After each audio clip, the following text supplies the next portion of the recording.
Well, hello. Tonight I'd like to give you my first impressions of the Majohn T1 fountain pen.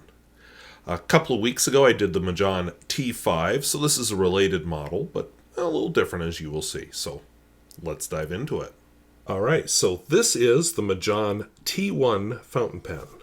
It arrives in a nice plastic case, which is good for selling pens or trading pens or whatever.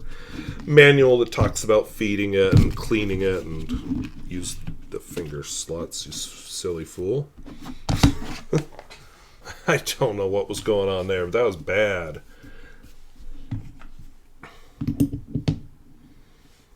So overall, I think it has an attractive metal finish if you're into that kind of thing. I'm noticing right away that it's a heavy pen. If we pick it up and look more closely at it, we have, to turn on another light, so we have a finial of some sort. Not making any sense out of that, but it may be written in Chinese. The other finial has nothing. Kind of an attractive metal finish here. Clear barrel where you can see the piston. Does that count as a brass piston? I don't think so, but maybe. And we have a metal section, which I didn't realize when I bought it because I don't like those. Moonman nibs. They haven't updated the branding there. I'm guessing it's a number 5, but it could be a number 6. I haven't taken it out to measure. And then if we spin this puppy down, yeah. So we're going to have a lot of empty space in this pen when we fill it with, what else? Parker Quink Washable Blue. Yeehaw! A lot of bubbling there, so that's always a good sign. Inhale. Exhale. Oh, a lot of bubbling. Inhale. Much better.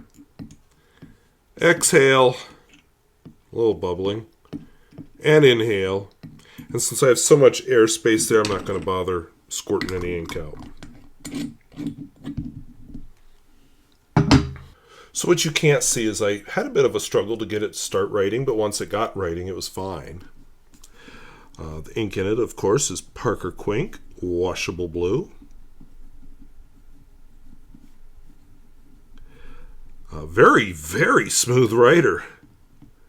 I'm not minding the weight so much. I haven't decided on the metal section yet. As far as flex, I think there's a little line variation, but not really anything I'd call flex. Wetness and flow, kind of average.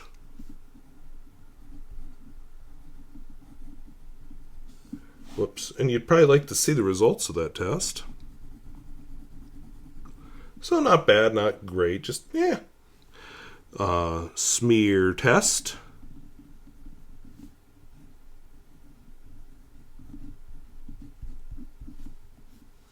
Wet-ish.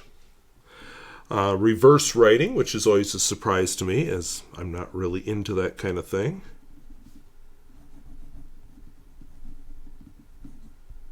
Why do I do it? Because some of my viewers are into that kind of thing.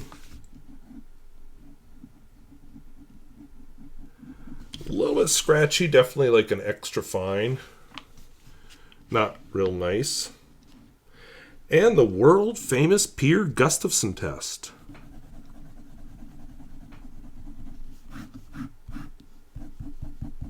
So I noticed at the beginning of this line, a bit of skippage. I'm not sure if that was my fault or the pen, but the fact that it happened twice kind of makes me lean toward the pen. So we'll let you know in coming weeks. I'll be writing with this pen. I'll have a lot more experience when I do my face-to-face commentary on this pen. So that was the Majohn T1 fountain pen. I will admit that having handled it, it feels a little heavier than the Majohn T5.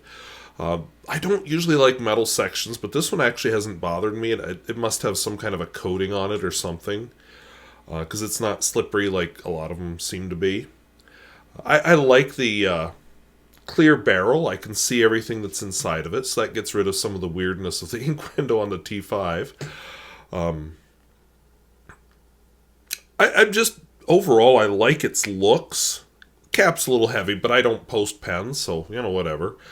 I was about to comment on the shirt test, but it doesn't have a clip, so I'm not putting it in any pocket.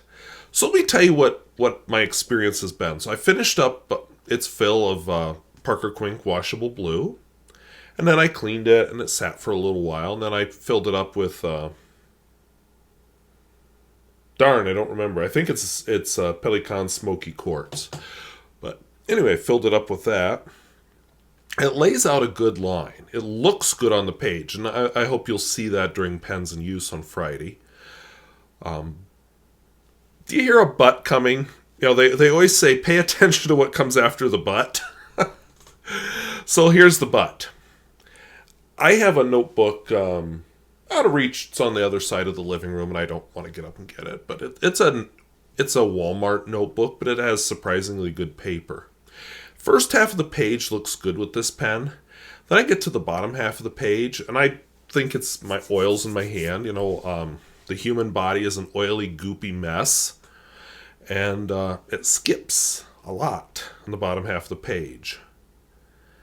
And it seems to do that whenever I write on better quality paper. And like I said, it may be a low-cost Walmart notebook, but it turns out to have very good paper. I will put the name of the notebook right where I'm pointing. So, and hopefully when I'm editing, I see my finger doing this, so I remember why I was doing that. But anyway, so that's been a little depressing. I have not experienced that with any other pen. I don't have it anymore. The T5 was inked up. It did just fine. I have, everything from a Tatung 717 to a, Mont Blanc pen, all inked up, no problems. But this pen seems to have a problem. So, your mileage may vary. I don't have that problem, like I said, on the first half of the paper or on lower quality paper. So, something to be aware of. I see the same problem with Tomoe River paper with this pen. So I think it has to do with the combination of the oils. Like I said, humans are gooey and oily and greasy and disgusting. But I think it's only on the higher quality paper that I see the problem. So maybe the nib is a little over polished. Who knows? I'm not good at nib adjustment, to be honest. People always say, well, why don't you just work on the nib a little? Because not one of my talents, really. I can do basic nib straightening and stuff, but, ask me to whip out the old file and start grinding away at it. No, I get scared. I should probably buy some low-cost pens, and this is a little expensive to experiment on, but buy some low-cost pens to learn how, but it just scares me. But, overall, I'm pleased with it. Like I said, I like the look, and I don't usually like metal pens. I don't know that it's going to go into my permanent collection, but I think I'm going to ink it up and use it a few more times before I make that decision. On the whole, I think it's a well-made pen. I think the Majohn pens that I have used, and Moon Man, before they changed their name, have been good quality pens.